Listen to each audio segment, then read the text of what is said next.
G'day mate, welcome back to Factorio with me, Jetty, and today we're going to do a couple of outposts. We have finished off our stone, which I really need to hook up a replacement stone so we can start making brick in both halves of the smelters. At the same time, our iron is getting really low, so we need to look at setting up a replacement iron. These are running okay currently, but I'm actually not putting any stress on the base. As you can see, every belt in the bus is completely full, which means that I have excess production that we could be doing something with, and currently we're not. At the same time, I did go out and clear out some of the neighbors, most of the neighbors, all the neighbors pretty much, but that just lets our pollution cloud spread a little bit further. So rather than being absorbed by many spawners through here, the pollution cloud just keeps going until it's absorbed by the grass, the trees, or whatever's left there, or spawner bases. So I've alleviated the problem. I haven't removed the problem for right now.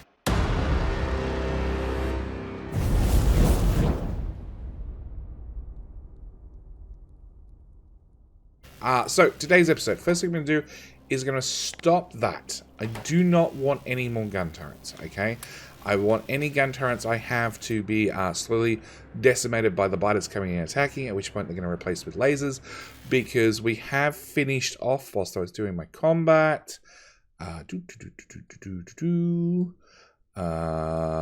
lasers, energy weapon damage 6. The next one is 7, which actually requires the white science, the space science packs. So that requires us to get the rockets up and running, which we don't have currently. And shooting speed number 7, which means our lasers are completely maxed out. On a side note, it now means our lasers use 3.86 megawatts each time they fire. So that's something we're going to have to keep an eye on. These green bars are dangerous for our poor factory. In fact, actually, it looks like we peaked power consumption right there where that laser went off. So, yeah. The next thing I want to do is I want to remove these guys because we don't need them anymore. All that can go. Those walls can go. That can go. That can go. I think even these power poles can go. If I'm wrong, something will flash at me. Okay, next thing is obviously our labs. As you can see, they're all maxed out. So I'm going to add another row of labs on there, which means I'm going to have to handcraft labs because they're not automated. Because honestly, it's one of those things that you only build a handful of, and then once you're done, you're done. That's 14. 1, 2, 3, 4. Next thing's next. I want landfill. So over here, we have stone here and we have stone here. We're going to hook this stone into a train station and bring the stone up and unload it. This one, on the other hand, we're just going to put into a single assembler, and we're going to basically dump it into the network as landfill. We're going to need a significant amount of landfill. Every single map I've ever been on needs landfill at some stage. Landfill is expensive. You require 20 stone for one piece of landfill. Lakes are big, very big. So you're just going to have to accept that you're going to need a lot of landfill at some stage. So what we're going to do is we're going to remove all of that. Throw a roboport right here because I'm lazy. There we go. And we did copy and paste some miners. Which was that one?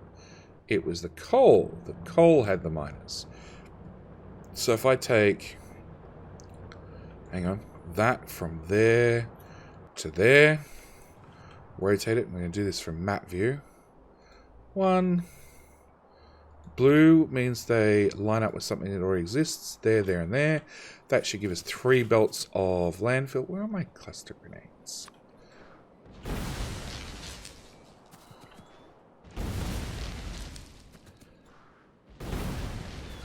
Yeah, that cleared a bit of forest up. Okay, so we want probably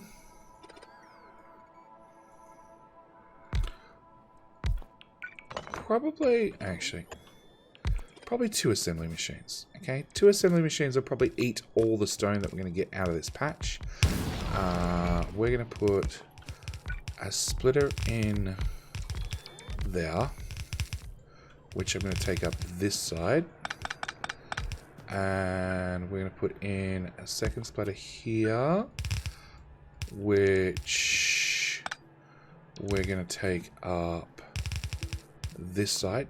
We're going to go with 3 inserters, 3 inserters, 3 inserters, and 3 inserters. Output, a passive provider chest, power there, power there, power there, power there, and power there, it seems. And then it would help if you were linked into the main power network. We're going to set you to be landfill and you to be landfill. And come on, robots. Get rid of that. Get rid of that. Get rid of that. Get rid of those power poles. We should be good. So yeah, that'll start producing landfill. And I'm not going to cap the chest. There's no need. We can just let it run and fill up. It is...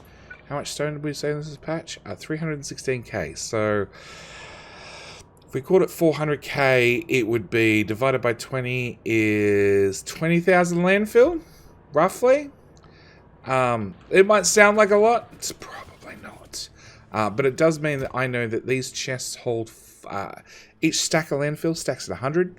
And these chests have 48 slots, which means that's 4,800 landfill. I'm going to immediately add a couple more of those. That's a laser. You're not allowed to destroy lasers, biters. Bad biters.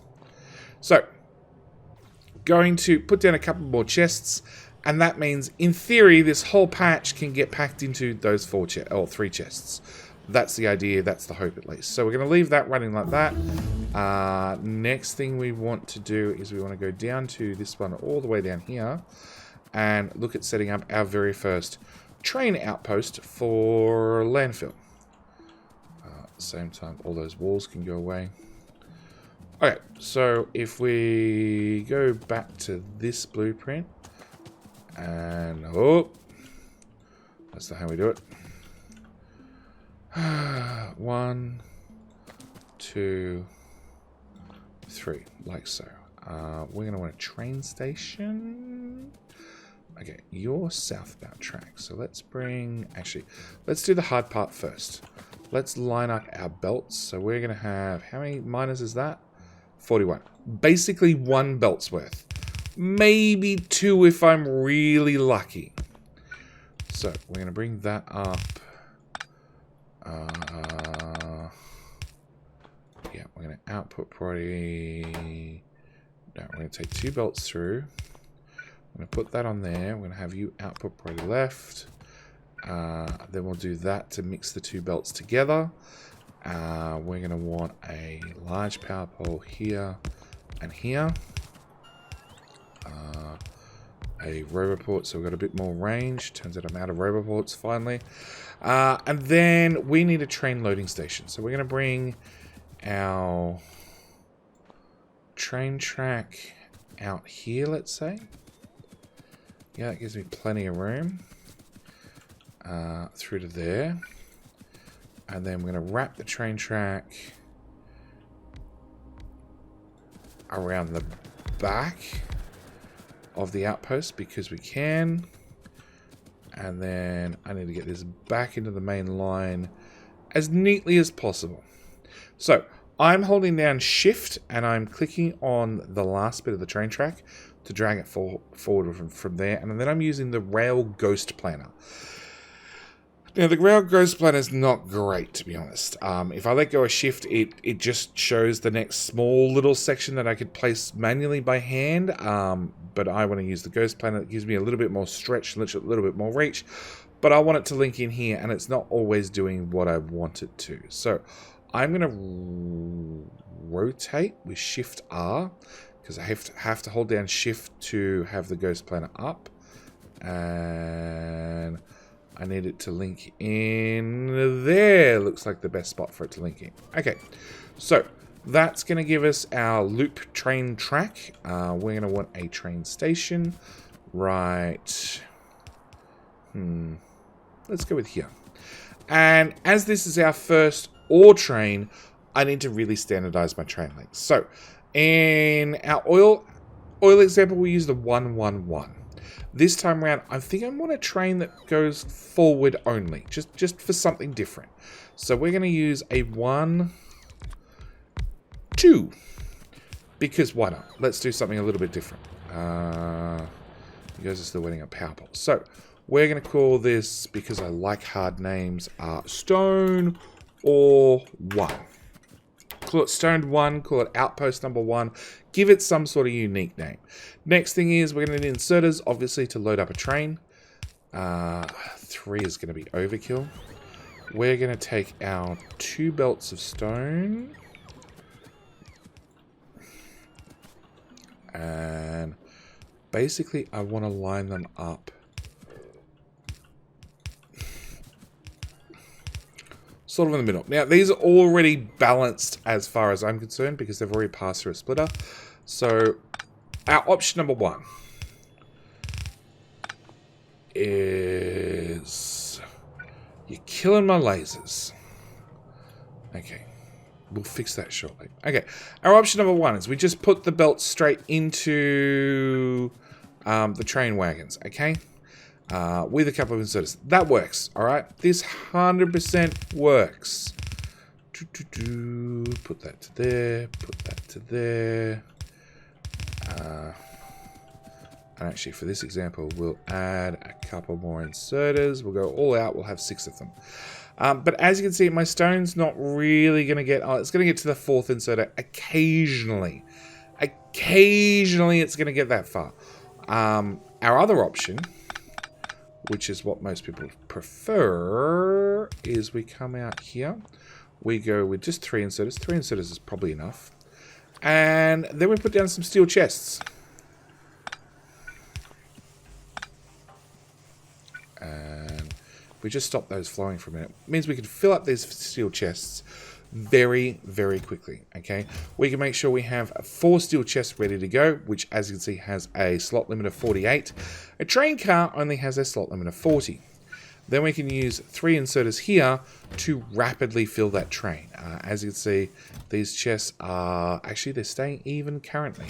But if I use our bigger and better stack inserters, which move 1+4 items compared to these little guys that move... That's really weird, it doesn't tell you. But if we go to the bonuses tab, we can see these guys have a capacity of 2. These guys have a capacity of 5. We can see that that chest is going to start counting down real fast. If I was to do... Can I craft one of those? I can. If I was to do that and that, you'll still see that chest will probably slowly count down over time, because the stack inserter's got to do this little wiggle move here to get all the stone it needs, whereas this one has a nice easy job of just going straight from the chest. So we're going to want to have, in both counts, a couple of chests, a couple of inserters. I'm going to use the upgrade planner to upgrade all of those to stack inserters. Stack inserters also have more research to go, so we have another 1 capacity, we have another 2 more, giving us 3. We have another 2 more, giving us 5. And then we have another 2 more, giving us 7. Plus the 5 we've already got, which is, 12 capacity total. And finally, the normal inserter gets another capacity, bringing it up to 3. Big difference, big difference. We're going to throw some fuel. I have no fuel. Cool. Hello, natural fuel, just hanging around in the base. Perfect, we have fuel. I'm going to throw my little bit of stone in there. So that is our outpost. Now, 2 things I need to do is I need to signal it. We have a full signal after an intersection. So that's the intersection there. I don't need a chain signal coming into this intersection. And I probably don't need a full signal just here either, because there's one shortly there afterwards. I do need a... I'm going to need a chain signal before that intersection and a chain signal before that intersection. There we go. Now that train can get past. And a couple of full signals there. We're done. We're done. We're signaled up. That should run perfectly. In fact, actually, I could probably get rid of that one. Yep. So that's that done. Oh, as you can see, we got stack inserters here. This wagon's full. This wagon's full. Meanwhile, we can still fill up these boxes as buffer boxes. As you can see, after we upgraded to stack inserters, we went from 3 grabbing ore and the 4th one getting a little bit to 1 grabbing ore and the 2nd one's grabbing a little bit and the 3rd one's doing nothing. Really? A little bit relentless, aren't we? And look at all those dead construction bots. Okay. So, that's our outpost done. Now, that leads us to main base and what we're going to do about main base. Oh, actually, I wanted to do... How much landfill do you guys have? 100. There we go. Alright, research is done. You know what? Let's grab all of those so we can just not worry about them anymore. Actually, let's grab lab research speed. Those 2 first. Oh. That one, and that one, and then that one, and then that one. Yes, you can double click to add things to the tech tree. Okay. So, with that out of the way and done, we need to work out how we're going to unload these trains. Now, unloading the trains is a whole different operation to loading them up. Mainly because when you're loading up trains at Outposts, you have all the room in the world. When you're back at main base and you're trying to unload the trains, generally, unless you've done a lot of pre-planning and left yourself a lot of space, you're going to have some sort of space constraints. So first off, we're going to clear off all those trees. And then I need to clean up power pole hell. You can go, you can go, you can go. We're going to put that over there and into there. All of those can go, all of those can go. I think that can all go.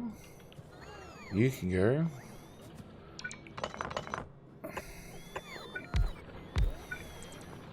Yep, spread that over 2 miners, have them both work on the problem. That can go.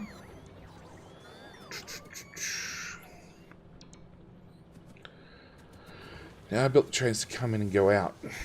Which really means they need to go out this way. So the idea is we're going to bring the trains in over the top and out the bottom. The problem is there's a lot of stuff in the way. One of them happens to be our crash spaceship, which I can pick up. There's also the ore that's still here.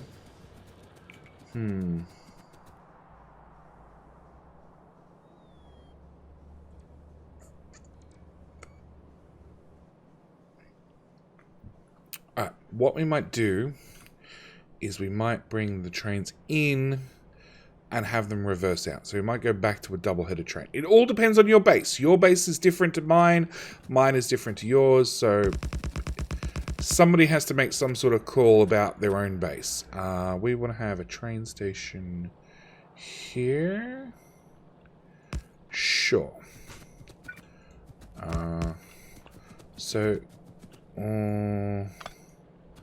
No, I'm probably going to run out of room. Let's move you over as far as I possibly think I can.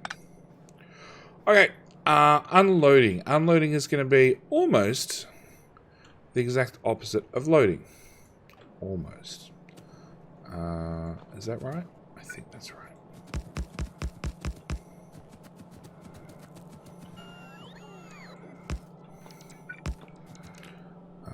Yep, that's that wagon and that wagon. And then we want to take that out. And we want to take that out.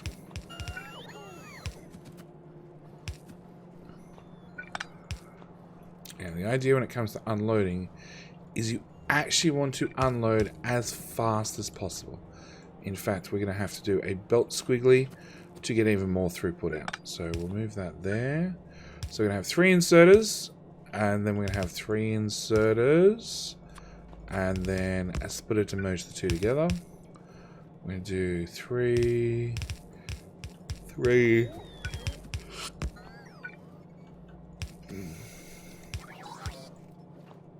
Yeah, that got tight real quick.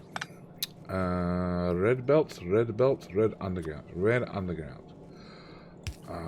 There to there. Okay, and then I want to merge them together and then Potentially, we're going to use one fed into here and the other one straight through. Potentially. We'll see what happens as we progress. So, that's our unload station. That is our stone drop off. Okay, we're good so far. Now... Oh, we need to get this train out. Yes. Yes.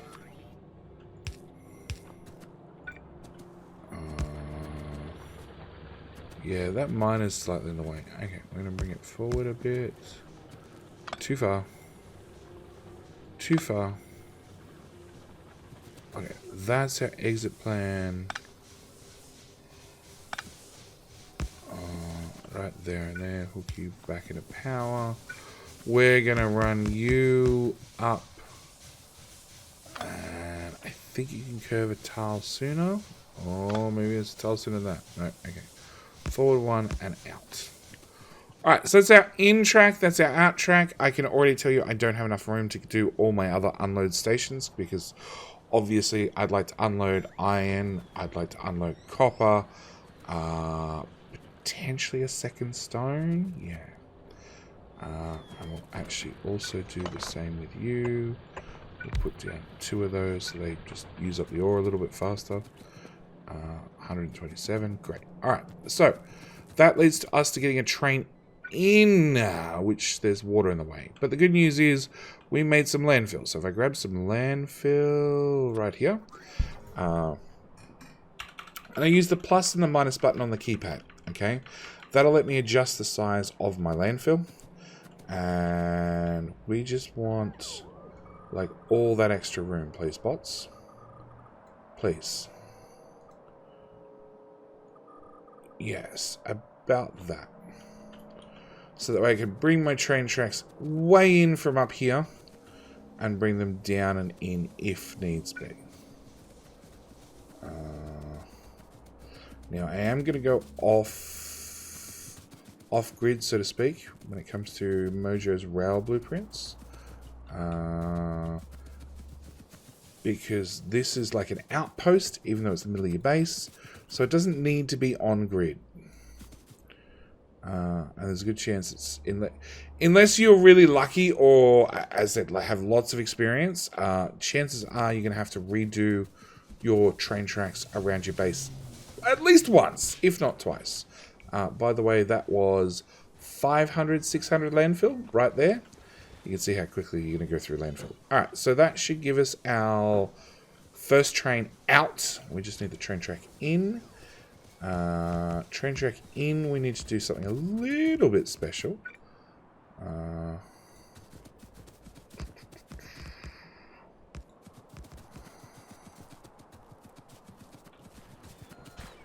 going to put that there. Yes. Hopefully this fits. Come on, eventually we'll get the right orientation. Orientation, that one.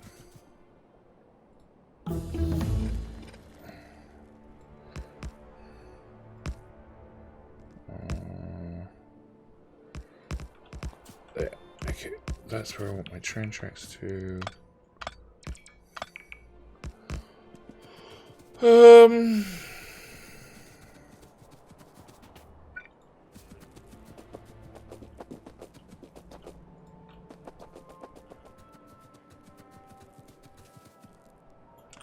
Does that look right?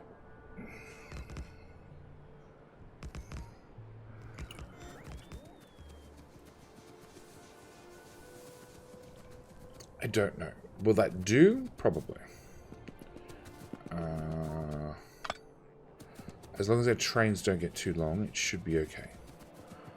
What we're going to do is we're going to rip this up to give me a little bit more room.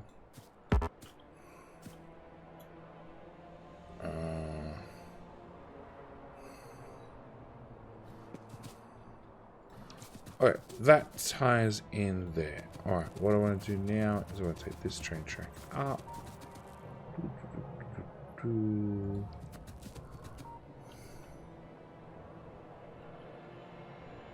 on.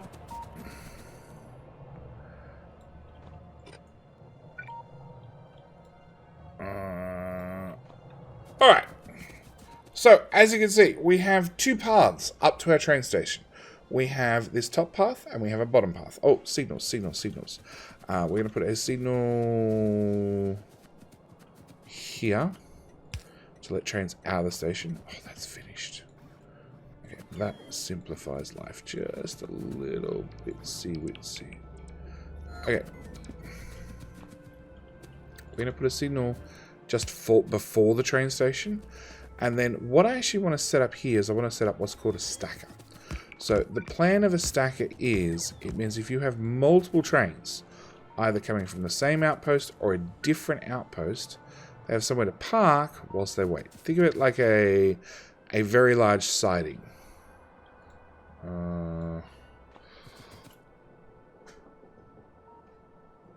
Yes. Okay, so that's our first two train tracks. Although I don't think they're going to be big enough for a train. Can I please rotate that? Oh, that's so close. Come on, train tracks. Actually, I have train tracks on me. Alt-Z.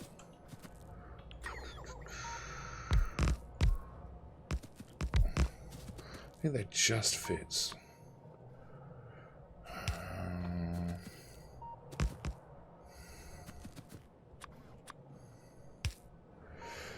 Yeah, that just fits.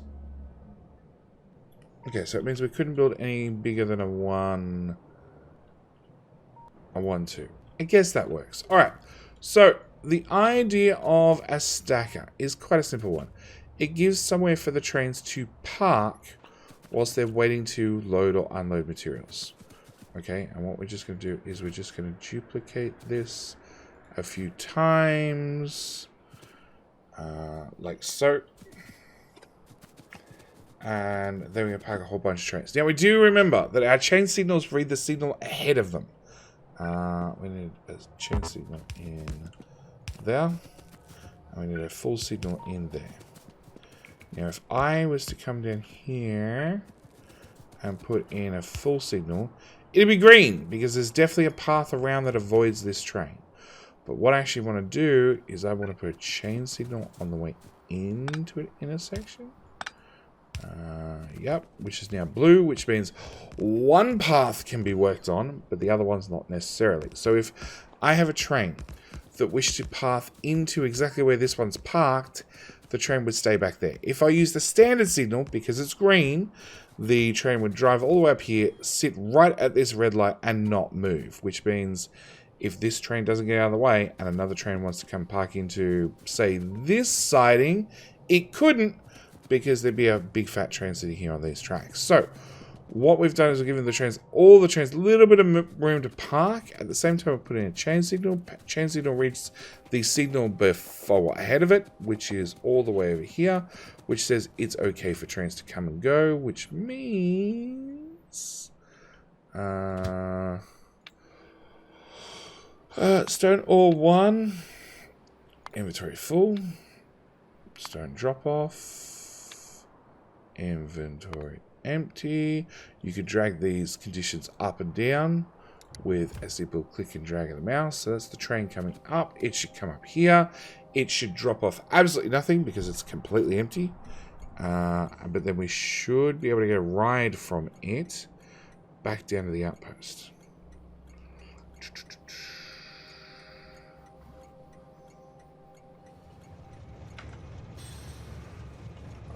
Oh no, it's full. That's right.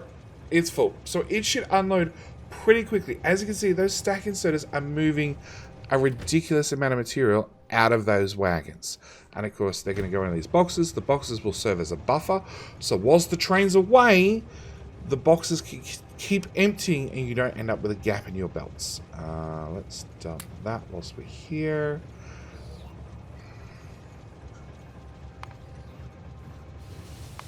And we're off and racing. Okay, so back down to our little outpost.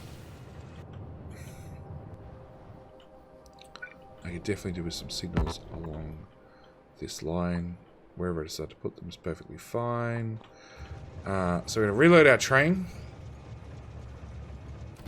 And as you can see, even then, it's still loading at a decent clip.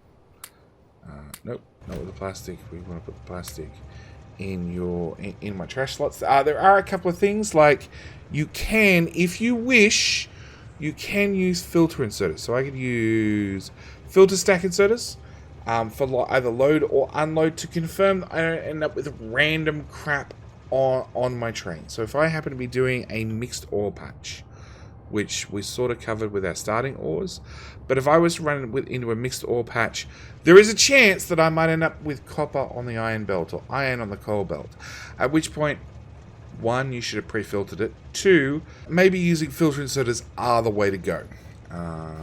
Train's off and running, so we've got 4,000 ore in us again. We are running short on wood, which we'll fix up when we get to the other end. We're going to drive up without an argument, without an issue. We're going to, when we get up here, we're going to go around the train that's paused. Yep, we'll just pick a different route. Any one of those routes does.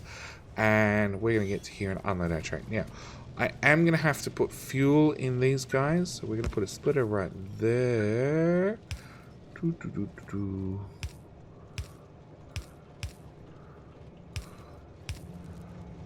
And there are different advantages to using better quality fuel, but this is what I've got. That tile? I think that's the right tile.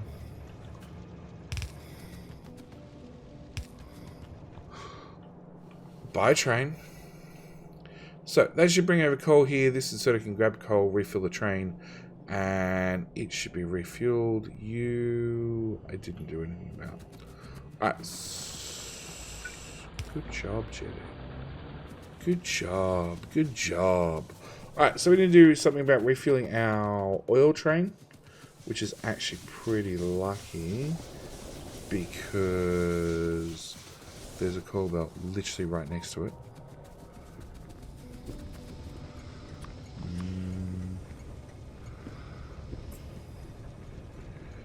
Put it on this side. Fast inserter. Now there's no need to put in a buffer here because the train doesn't chew through fuel all that fast. It'll actually take a while for it to chew through 50 coal or even 50 wood. That's why I threw it in there and I'm like, we'll just deal with it later. It's a later problem. But that's probably where I'm going to leave it for this episode. Like, we didn't get a lot done again, but I felt like what we did get to was very important. We explained how stackers work. We explained how to signal them. Helps if I had a signal on the bottom line. We explained signals. We explained trains. We explained outpost loading and unloading.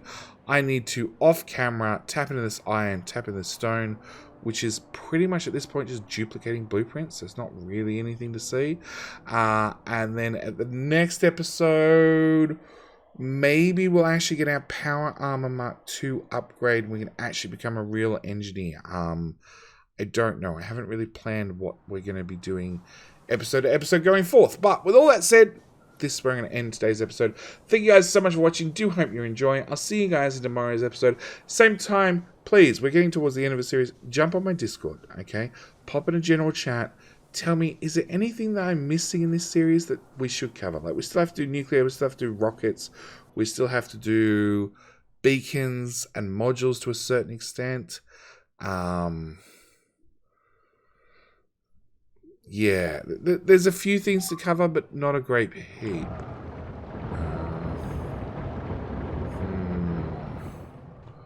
Okay, that's a lot of death and carnage. He took out a gun and almost took out a laser. Yeah. I'm looking for labs. That labs have all been upgraded. We're now waiting on chemical and red-green science. Okay, so like I said, with all that said, I'm out. Thank you guys so much for watching. Do hope you enjoy. I'll see you guys in tomorrow's episode. All right, bye.